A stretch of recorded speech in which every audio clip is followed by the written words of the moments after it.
ಇಂದಿನ ಯುವ ಪೀಳಿಗೆಗೆ ನಮ್ಮ ಪೂರ್ವಜರು ತೋರಿಸಿದ ಶೌರ್ಯ ಪರಾಕ್ರಮ ಬಲಿದಾನಗಳನ್ನು ನೆನಪಿಸಿ ಅವರನ್ನು ಜಾಗೃತಗೊಳಿಸಿ ಅವರ ಜೀವನ ಪ್ರೇರಣೆ ಪಡೆದು ದೇಶಕ್ಕೋಸ್ಕರ ಧರ್ಮಕ್ಕೋಸ್ಕರ ಬದುಕಲು ಸಂಕಲ್ಪ ಮಾಡುವ ಉದ್ದೇಶದಿಂದ ಬಜರಂಗ ದಳ ನೇತೃತ್ವದಲ್ಲಿ ಸೆಪ್ಟೆಂಬರ್ 25ರಿಂದ ರಾಜ್ಯಾದ್ಯಂತ ಶೌರ್ಯ ಜಾಗರಣ ರಥಯಾತ್ರೆಯನ್ನು ಹಮ್ಮಿಕೊಳ್ಳಲಾಗಿದೆ ಎಂದು ವಿಎಚ್ಪಿ ಪ್ರಾಂತ ಸಹ ಕಾರ್ಯದರ್ಶಿ ಶರಣ್ ಪಂಪೇಲ್ ತಿಳಿಸಿದ್ದಾರೆ.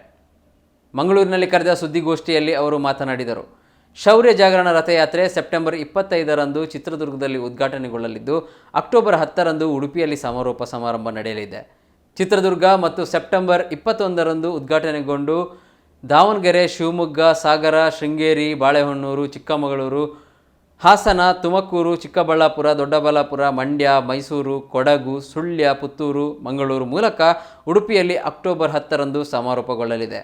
ಈ ರಥಯಾತ್ರೆ ಸಾಗುವ ಎಲ್ಲ ಜಿಲ್ಲೆಗಳಲ್ಲಿ ಬೃಹತ್ ಸಾರ್ವಜನಿಕ ಸಭೆಗಳು ನಡೆಯಲಿವೆ ಎಂದು ಶರಣ್ ಪಂಪೇಲ್ ತಿಳಿಸಿದ್ದಾರೆ.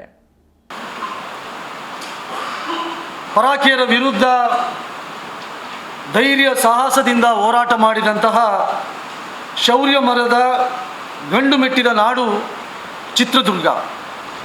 ಅಂಥ ನಾಡಿನ ವೀರ ಮದಕರಿ ನಾಯಕ ಇರ್ಬೋದು, ವೀರರಾಣಿ ಒನಕೆ ಓಬವ್ವ ಇರ್ಬೋದು, ಅವರು ಜನಿಸಿದಂಥ ಪುಣ್ಯ ಭೂಮಿಯಲ್ಲಿ ಈ ರಥಯಾತ್ರೆ ಉದ್ಘಾಟನೆಗೊಳ್ಳಲಿದೆ.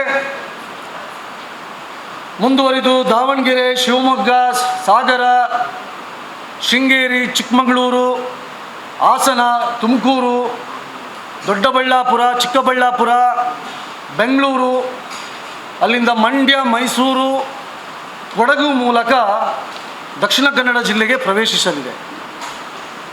6ನೇ ತಾರೀಕು ಸುಳ್ಯದಲ್ಲಿ ಇದನ್ನು ಸ್ವಾಗತ ಮಾಡಲಿಕ್ಕಿದ್ದಾರೆ. 7ನೇ ತಾರೀಕು ಪುತ್ತೂರಿನಲ್ಲಿ ಬೃಹತ್ತಾದಂಥ ಒಂದು ಕಾರ್ಯಕ್ರಮ ನಡೀಲಿಕ್ಕಿದೆ. 9ನೇ ತಾರೀಕು ಮಂಗಳೂರಲ್ಲೂ ಒಂದು ದೊಡ್ಡ ಶೋಭಾಯಾತ್ರೆ, ದೊಡ್ಡದಾದಂಥ ಸಾರ್ವಜನಿಕ ಕಾರ್ಯಕ್ರಮ ಮತ್ತು ಈ ಕಾರ್ಯಕ್ರಮದ ಸಮಾರೋಪ ಉಡುಪಿಯಲ್ಲಿ ಹಿಂದೂ ಸಮಾಜೋತ್ಸವದ ಮುಖಾಂತರ ಸಂಪನ್ನಗೊಳ್ಳಲಿದೆ.